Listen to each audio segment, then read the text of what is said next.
Whoa, we are live, and for some reason, Kris, our groovy little intro music didn't play. Oh, no. Oh yeah, that almost happened last week, and we kind of figured it out at the last minute, and I can see what happened now. But these platforms, these live streaming platforms, and I love StreamYard. I think it's fantastic, but sometimes they switch things on you and they move things around. And they probably told me, they probably sent some messages and said, hey, pay attention to this or pay attention to that, which I didn't read. But Mhm. we're live now, and we don't have our groovy intro music, but that's okay because it's live and we're here to make mistakes and celebrate our mistakes together. Yeah, it's great tone setting, Jim. It's wonderful. So, Yeah, that's why I make a big buck, Kris, and I have my corner office back here.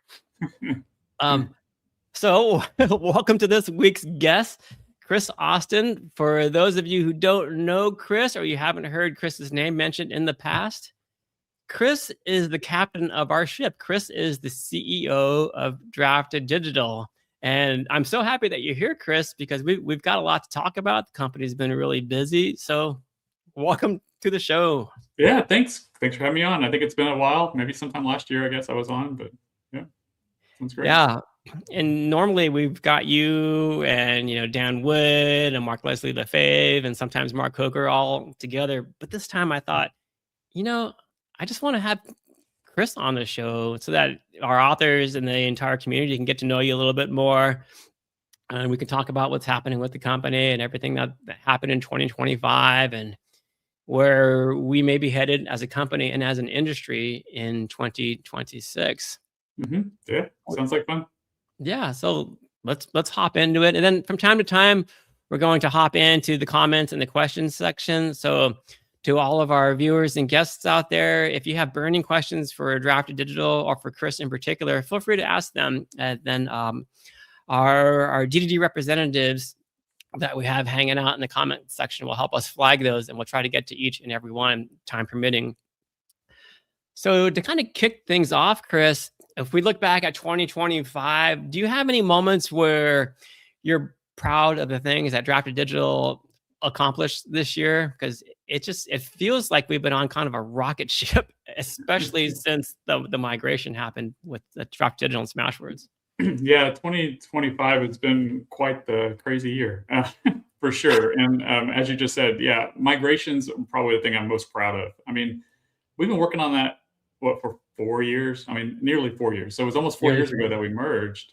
Smashwords and Draft Digital, became one, which is wonderful. But the technical work to get all the authors moved over and migrated into the Draft Digital system and all the books into the Smashwords store and all of that, it's just been it's been quite the challenge, to say the least. And we wanted to make it as smoothly as possible for the authors, and that caused us to take our time in a lot of spaces. And but it's done. All we have is a bit of cleanup stuff on the other side that most people will know nothing about. And the wonderful thing about that is, and what makes everybody so excited, is that frees up a lot of development resources and other resources with the company where we can kind of get into some other projects, get other things done. So. Yeah, those accounts, something that I want the authors to understand. So these author and publisher accounts that we're talking about at Smashwords, it wasn't like we can just lift an account from over here and move it over here and press a button and it was done. We're talking about dynamic accounts, right? Where these authors and publishers, they had the ability to make as many metadata changes as they wanted to. So these were all living, breathing accounts, and we had to do it to the best of our abilities to ensure that we didn't drop any books, to ensure that we didn't impact our retailer, our library partners. So it was a big deal. Yeah, it's not only that. It's pretty interesting when we're two technical companies that do substantially the exact same thing. One of the reasons why we wanted to merge together as one company. However, when you get into the meat and potatoes of how all that was done, each company, we had to solve all the same problems, but we solved them in different ways.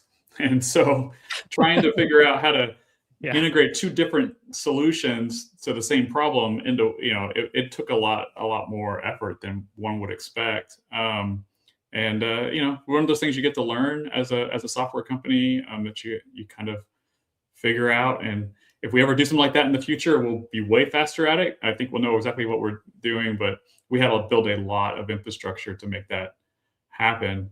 But we got some advantages out of it, for sure. One of the things we never had was a way for authors to merge duplicate books or duplicate publishers or authors, or just for some reason in their account, they end up with duplication of stuff and they want to kind of get it all connected together. One of our most common complicated support problems to solve. And so throughout the the migration process, we created all those tools because some of the result of the migrations was going to be people were going to have a lot of duplicated stuff. So the stuff that had the Smashwords ends up in the Draft Digital account. And so you might have the same book at both places. And so now you have the same book twice. So that's great. We got some evergreen tools that will last for, I don't know, forever. And they're very useful tools that will help out all of our users and our customer support team to just make things a lot more streamlined. So. Yeah, I was really surprised because I didn't know that the developers were working on that stuff. And then I heard like, oh, there's like these 5 merge tools that are coming out here pretty soon. And in my mind, I was thinking like, where are these guys finding the time to work on this stuff? Like how is it even possible? Yeah. Because they had such a heavy lift. I mean, the Draft Digital team was doing their thing. The Smashwords developers were doing their thing.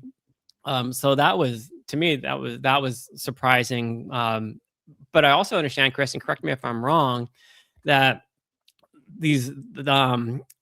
that the authors were asking for a tool like some of these merge tools, like before the merger even happened. Yes, absolutely. Yeah, for various reasons, our system might get confused, or someone might be misunderstanding how to use the website. They might make the same book twice. And then they learn through working with our customer support team that this is how you're supposed to do it. And the old way to fix that problem was basically you had to delist one of the other books, but now the tools let you just merge them together, makes it just a lot friendlier, and it allows authors to clean up the clutter that can occur, especially when you're managing dozens, hundreds of books. This is one way that you can help clean up your clutter. So yeah, it's been, for as long as we've existed, this has been a thing we've needed. So it's kind of nice to actually have it. So yeah, fantastic. I can imagine that before the merger, I'm sure you didn't approach the acquisition of Smashwords and the integration of all these accounts from the standpoint of how hard could it possibly be, guys? Come on, let's just do it. Yes, one thing that's true when it comes to any kind of engineering processes, it's always more complicated than it seems at first. I mean, it's just a truism, and it's no different in software or any other engineering related project. When you finally get to the nitty gritty details, you start to realize all the decisions you have to make. The data you have is never as clean as you want it to be.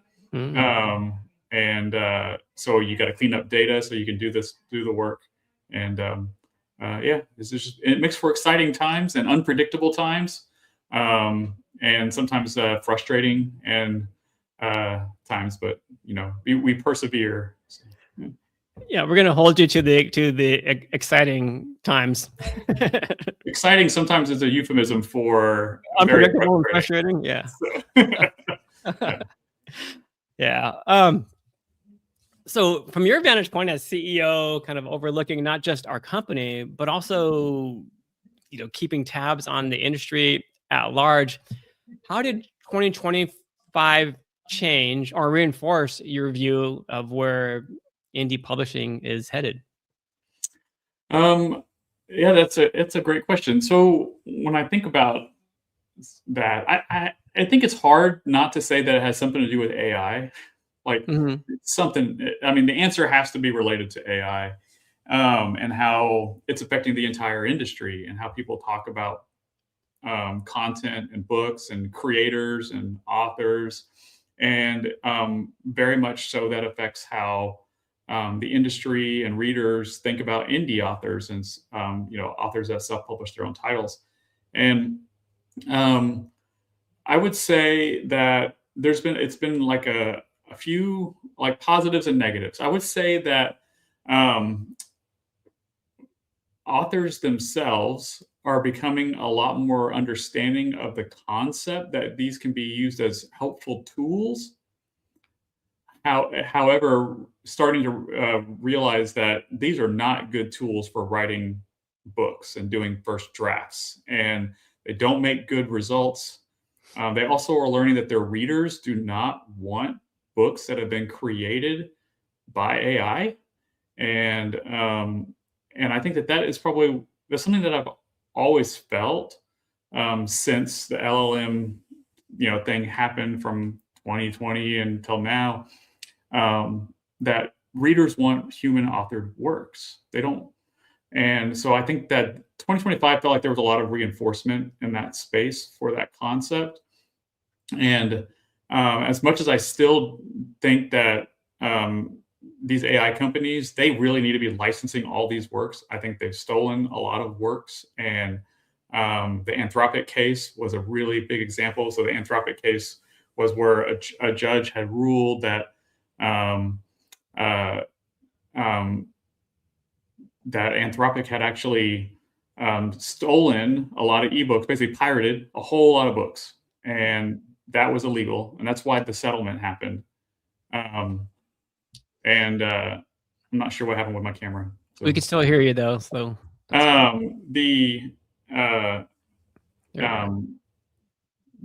so anyway, back to so that basically, but the judge also ruled that them using the books to ingest and train their systems was fair use. I personally disagree with that. I think that makes me feel very uncomfortable. But that's also important for people to realize that was what at least that judge thought. And there's a lot of other cases that are running through. But that was a big win, I think, for authors in general, that these AI companies, they need to start thinking about where they're getting their content and the creators' rights when it comes to content. So I think so. It's kind of like there's a lot going on in the AI space, and there continues to be. I also think there was a realization through 2025 that these tools aren't getting significantly better quickly, not like they used to. So I think there's some realization that there's the growth, explosive growth of the abilities of these models has slowed down significantly. And so from here on out, I think authors should expect these tools to get incrementally better, but not explosively or exponentially better. And I think you're going to see a lot more authors using these tools to help them with kind of the tools-based parts, organization-based parts, perhaps, of creating their works. Spell checkers or just one thing, but grammar checking, but even some brainstorming, maybe a little bit of light editing. But some of the more mundane things. Right. And, which I think helps make publishing more accessible to more authors. So I think there's some benefits there, some positives there for the industry. But I think authors that try to create their entire fiction works heavily through AI tool sets are going to have a real serious problem selling those books, or when the readers find out, they're going to be furious if they weren't told up front. So I think there'll be a lot of pressure from the readers that they don't really want to read fully AI generated books. There might be some novel ones, like some a new one comes out, or someone like, hey, this is great, it's a wonderful book, but there's going to be one-offs. They're just not going to be, it's not going to be a game changer. No one wants those sort of tools. So. No, I completely agree with that. I wanted to bring up a quick comment here from Layla Bell VT, who says, with migration finally out of the way, are there any new tools or projects you can tease with resources freeing up? What do you think, Kris? Be careful. Well, there's always stuff we're working on, for sure.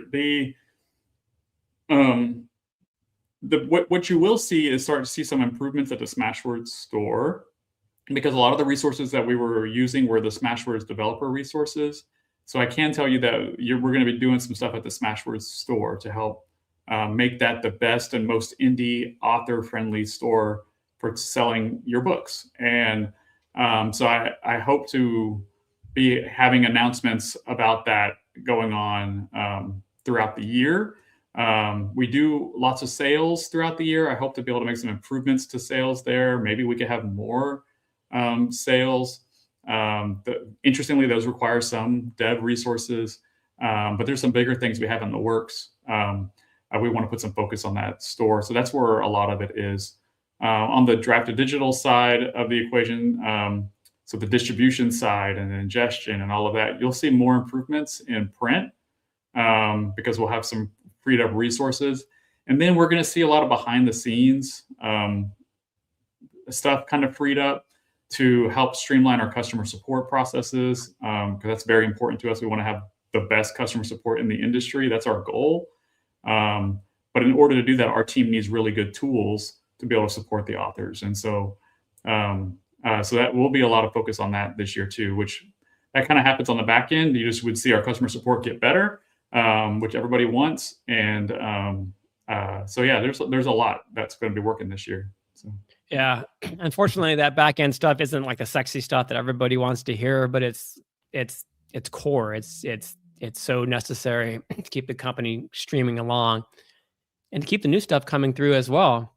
Mm-hmm. So Kris, we've always emphasized how important author choice and author control is. How did that philosophy kind of show up in what we did in 2025 and where we're going in 2026? Because it sounds like the choices that we're giving authors and the tools that we're bringing to them are going to add to that control. I keep thinking about D2D print in particular. Mm-hmm. Yeah. So with D2D print, the thing I like about D2D print is how it makes very accessible something that is very difficult, generally speaking, to get your book in, to get done with your book and to get your book into the print ecosystem takes a lot of technical effort. Interior formatting, cover generation, and we continue to improve those tools to give authors more choices about what that looks like, how the interior looks, how the cover looks. Obviously, you can provide your own if you actually do pay for formatter or you have the skill set with tools of your own. But we also want to expand the program to more formats. We've been doing paperback only, really, since we started. And we've been working on adding large cover, and eventually we'll be focusing on some hardcover. Sorry, I said large cover, but I meant large print. So, and then hardcover as well. Large print will be coming out, the one you'll see first, and then hardcover after that. How long that takes is hard to say. The print industry is a complicated industry, and it's very old, and trying to figure out how to make sure things look like the retail partners expect, readers expect, getting them down through the ecosystem. It's all a lot of work. D2D print it's been probably the most challenging part of this company, because ebooks felt easy in comparison, because ebooks was new and technology could keep up, retailers could keep up. But when it comes to print, it's like pulling an industry along. We're kind of tugging them along with us so that we can help indie authors get their books where they want them into the reader's hands. So. Yeah, that's a great answer. And it makes me think about like the feedback that you receive, that we as a company receive from authors and smaller independent presses out there about what they would like to see from us in the future. Do you have any, or can you recall any specific feedback or requests from authors from 2025 or even before that kind of directly influenced the decisions that you made, or that the leadership team made during the past year? Or plans that it might have, influenced? Yeah. So the I would say, authors are always asking us for so much, and what it is that we've done because of their feedback is always hard to say. But I would say adding features to print is a big one. And I'm trying to work on and expand on books to read, and its support for authors, especially particular retailers at books to read, has been a big thing. The merge tools sounds strange and mundane, but very helpful for authors that have a lot of books. And so I don't know if that's helpful to some of the items you're looking for, Jim. So No, that is helpful. That is helpful. I'm just kind of reading through some questions here from the our audience here as well. And Tom's Cabin Books and More has a question, and I just want to quick shout out and say hello to Tom. He's one of our regulars out there. He says, please excuse me if this has already been asked, but where do we stand with large print and color interiors? So Kris, you just talked about large print a bit. We mentioned that that's something that we're working on, and we hope to get it out, pretty soon here. We don't want to give out an exact date because things tend to change, as Kris was just explaining, especially when it comes to print. But are we considering color interiors at some point in the future?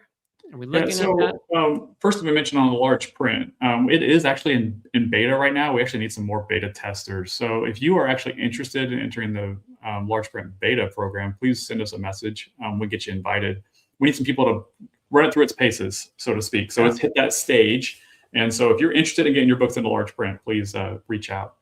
When it comes to color, it's not on the short-term roadmap.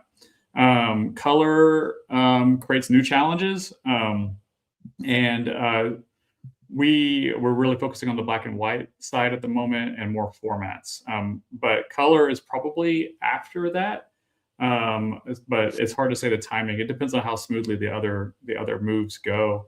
When you start adding a lot of features and options to a system like D2D print, it starts to become a lot more complicated to use. And one of the things about Draft to Digital that we focus on is trying to find a correct balance between features and usability. So there might be other places you can go and get all the print features you could possibly imagine. I mean, literally dozens and dozens of combinations of things you can choose from, maybe hundreds. And that can be extremely overwhelming, especially to newer authors. And so we try to find a balance between feature sets and usability. So when we add on new features, how do we make it integrated in a way that's not confusing for the existing features? And I know it sounds like, oh, just switching between black and white and color should be so simple. And it always seems simple at first, but when we start designing interfaces and thinking about how we're going to support the system, how colors are going to turn out for how they look on your screen to how they print is extremely complicated. And it sounds crazy, but your screen displays colors very differently than a piece of paper displays color. And converting them in a way that authors will be happy that the results match is actually a shockingly complicated problem, especially when it comes to paper, where you can't put too much ink on it because the paper will curl. And so color's on the roadmap, but it's definitely not on the short term at this time. So. Yeah. That's a pretty detailed explanation. It's funny because, somebody who's outside of engineering or development, such as myself, you don't think about those things. You just think about like, well, how hard can it be to add an extra button to the system to add color, Kris? I mean, come on.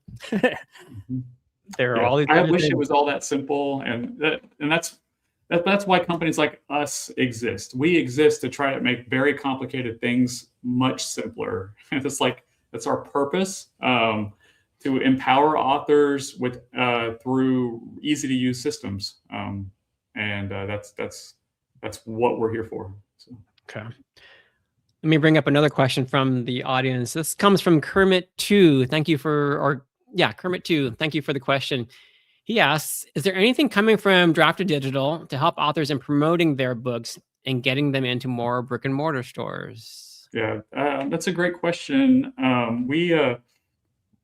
We do have, brick and mortars, man, it is a challenge and a half. Let's put it that way. It's really, really difficult. So one thing that's important to recognize with brick and mortar stores is the vast, vast majority of them will not buy your print book unless they have the rights to return it for a full refund. And we don't currently allow that feature through our print system, because what happens is they can essentially return the book. Like they can hold on to it for a year, as long as it's been less than 6 months since you stopped selling that book then they'll return it. They can return it. So it puts a whole lot of exposure on authors to allow this feature. A bookstore can literally just buy 100 copies of your book, 6 months later, return them all. And then you got to pay return fees on those. You still got to pay for the fact that the books were printed. And the shipping fees. And the shipping fees. There's just so many fees, and it's very high risk for authors that don't really understand how the industry works. And so because of that one feature that we don't currently allow, it's very less likely to get your book to be put on a shelf in a brick and mortar store. There are other systems out there that will let you have those features, but at this time we've chose for D2D print not to allow that feature. Now, with that said, we know of smaller indie bookstores that may hold your book, but it's a lot more of individual authors asking individual bookstores to try to carry it. It's getting books in physical stores is very hard. It is important to remember that the majority of books, even in print, are bought online. Some 80% or so, last numbers we saw, of all books purchased are purchased online, and that's including ebook and print altogether. But books are sold online. So as much as I understand how much an author would like to have their books in brick and mortar stores, unless you are a very high selling author, the chance of it happening is very low without a significant amount of effort on your own part. So that's kind of my answer to that, Jim, if that helps. So. No, that helps tremendously. And I think that's an excellent point, Kris, about the difficulties in getting physical books onto that physical bookstore shelf space. That's high-end real estate there. But it's also worth mentioning, I think, too, Kris, that we have a promotions coordinator whose job it is to help get your ebooks in front of the merchandising managers at the online retailers and among our library platform, those merchandisers there as well. The merchandisers are the ones that, they're the ones who are in charge of the promotions that you see online, where those banners are showcasing like best-selling titles or the hottest romance or today's hottest thrillers and that sort of thing. And this is all free. All you need to do, if you have a Drafted Digital account, just click on the D2D promotions form, and maybe Lexi or Alyssa, if you're out there in the comment section, if you can add that link within the comments. If you sign up for that promotions form, just all we need from you is like your author name, your pen names, if you have them, and what your genre of choice is, and any other details that you'd like to tell us. And then whenever Megan sees a new promotion that's coming up that might pertain to you and your genre, you'll receive an email from her asking if you want to contribute some titles to that. And I can't encourage you any higher than to say, just do it, because it works.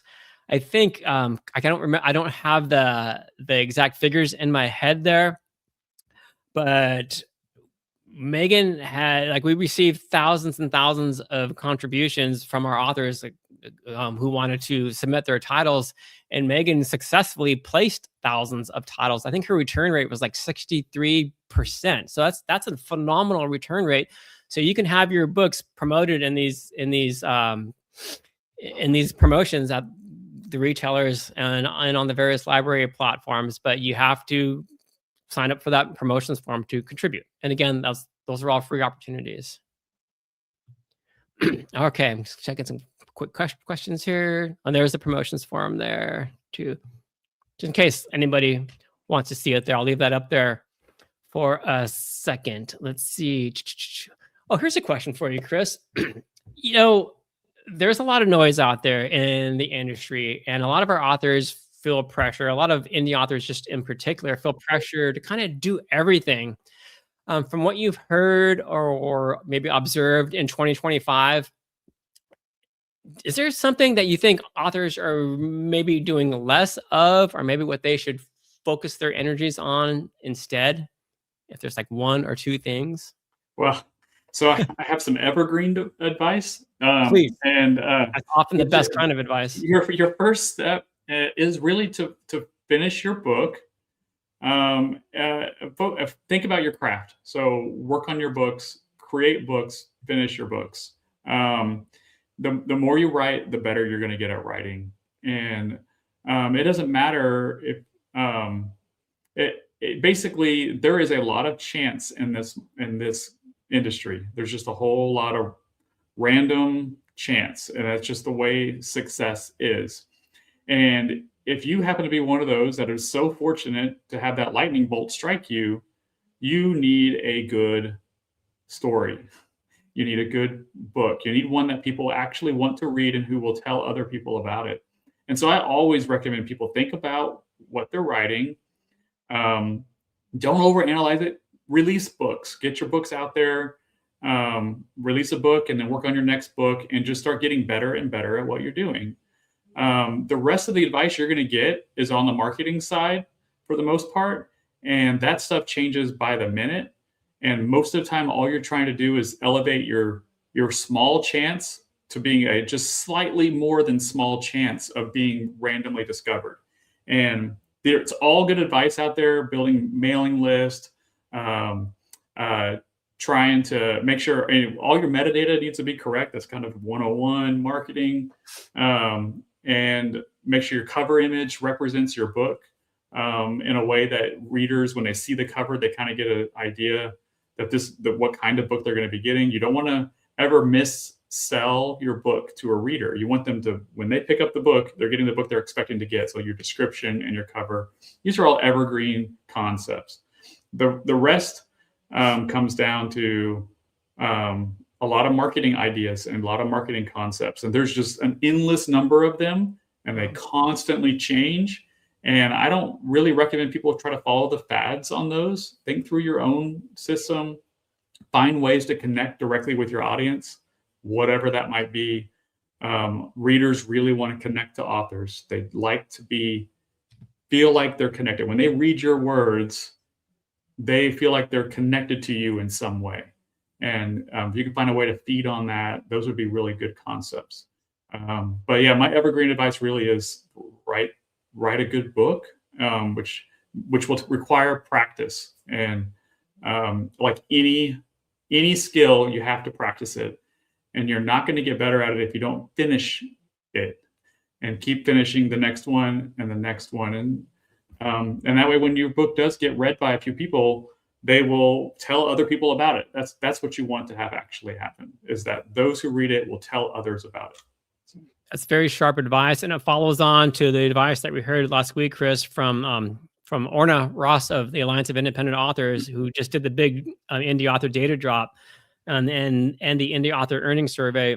And her data clearly showed that the more books you have out there, the better, because as a single book is like a single fish hook in the ocean, and the more books you have out there, multiply your opportunities to get your books in front of readers and pick up that visibility. So just keep chugging along. And then the human part of it all, I think that's sort of the magic superpower that indie authors have, is that ability to create those connections with their readers to set them apart.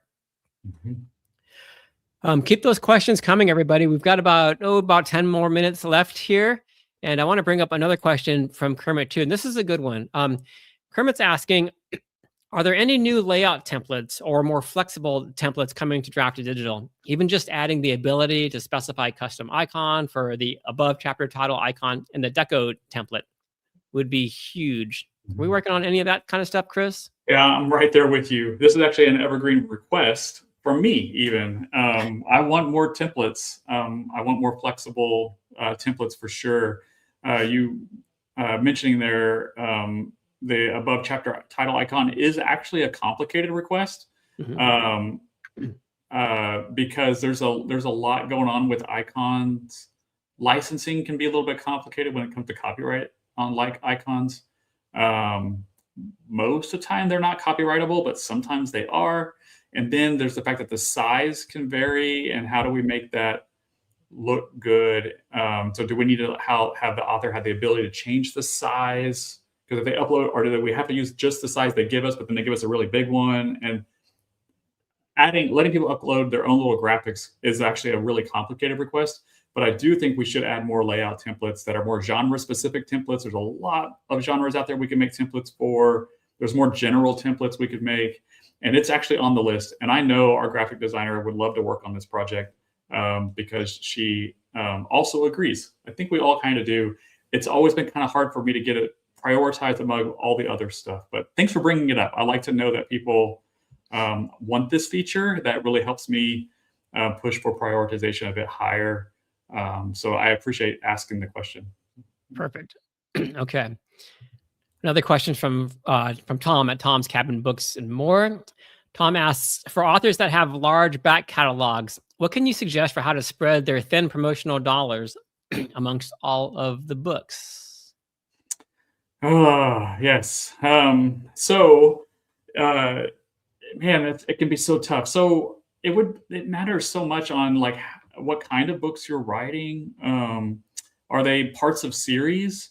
Obviously, if lots of your back catalog are part of like, say, 10 different series, you might only need to promote kind of the first book or things like that.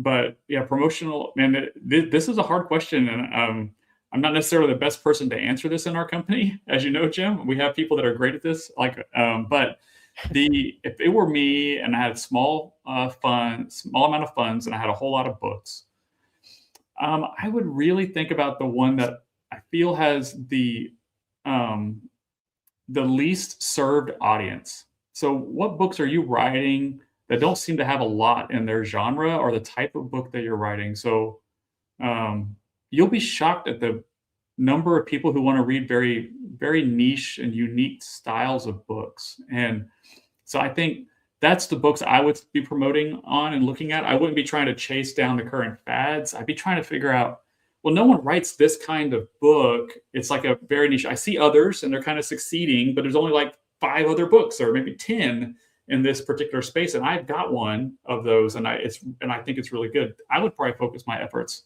on those sort of finding who's not being served, finding the reader who is not having their needs met. That's probably where I would try to focus my limited funds. Yeah, that's a good answer. I would also suggest, Tom, that you might want to, leverage the back matter of your books because that's valuable real estate. What I mean by that is, maybe you already know this, Tom, but some authors don't. Make sure that you are including a list of all of your other works at the back of your books. So this is like what we call the also buy sections. So also buy, Tom, and then here's the list of books or list of series. And if you have series, make sure that you order those series too to make it easier for your readers. And then make sure that you are also linking back to your author website, or you are using a universal book link so that readers can learn more about the books and where they can purchase all of those books. Because chances are, if you're talented enough to hold a reader's hand from the beginning of your book through that first chapter and all the way down through the end of your book, they're probably pretty excited that they discovered you as an author. And the first thing they're going to want to do is figure out, well, what else has this author written? So let them know about all of your other books and give them a teaser of one of your other books. Maybe, if not just a description, maybe a full chapter of one of your other books. Give them a taste of what you got so that you can pull them in and keep them on that train with you. Yeah, and Draft Digital has some very helpful tools. Our automated in-matter tool sets can help automate a lot of that, especially the also buy, very helpful. Because it's hard to go back to your old books and update them with new books. And we have tool sets that will do that automatically. If you use our automated in-matter, just something you should look up. So. Okay. Yeah, that's a huge time saver. As a matter of fact, when I first learned about our upcoming merger 4.5 years ago, whatever it was, and Mark Coker was telling me about the automated end matter feature. I'm like, oh my God, that's like genius. That's the secret sauce stuff. That's really cool. Okay. Tom had a quick follow-on question here. Like the Tom and Kermit show. I appreciate you guys. Yeah, seriously, please ask the questions. Do you guys have any comments about Amazon rolling out the new book info feature without our permission? I'm not I quite think sure. it's reprehensible. Personally, I think it's wrong. I think that is crazy to me that they're doing that without permission. I think they're going to get sued by a whole lot of people. I think that the idea of the feature is fine. I don't actually have a problem with the idea of the feature. I read a lot of books myself, and sometimes I end up going too long between reading sessions. I'm like, man, what? I'm a little confused. What happened? Whatever. I think perhaps I might want to be able to get caught up. Maybe like a little summary would be helpful or something like that. However, doing that without the author's permission, to me is just completely wrong. I think Amazon is playing with fire there. These tool sets, AI, LLM tool sets, are not predictable, and it's just going to make stuff up randomly sometimes. It's going to say some horrendous stuff. It's going to, and it's just the nature of the technology. It shouldn't surprise anybody that this will happen. And so to me, it's insane that Amazon has released this feature in a way that's not something that authors opt into. Interesting.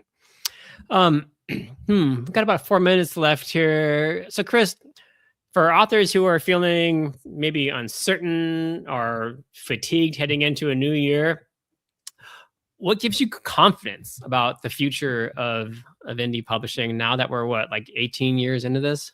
Mm-hmm. What gives me confidence is that indie authors are now, they're accepted as authors. Like, this is like, it's just a different path. So many authors now are choosing indie publishing as the path of first resort, instead of applying for traditional publishing and never getting there, getting disheartened, and then going indie. You just have authors now that are like, I'm not even going to try the traditional route. Why would I do that? I want control of my book. I want that. And so that side of things is bringing in a lot of authors to the point that retailers, they need those books. And that makes them support indie authors more and more. So I see indie authors gaining more and more support everywhere, in libraries, at retailers, and they are essential inventory. And I think that's going to continue to grow, and it'll become more and more obvious throughout 2026 that indie authors are authors, and their books are essential if you want to have a good bookstore. Kris, are there some examples that you can give? Maybe you don't have to name names or specific organizations or entities, but are there some examples that you could maybe, I don't know, shine a light on, who are doing right by indie authors, and maybe others that maybe aren't doing such a good job of helping indie author voices to emerge or get noticed? Well, there are a few organizations that I think help out a lot. Although Ally, you just mentioned, I think the Alliance of Independent Authors, really good choice. Indie Author Magazine, probably that group of people, they do a lot of stuff to help promote indie authors. And I just think there's quite a few organizations out there that I think are really trying to keep the names there. That's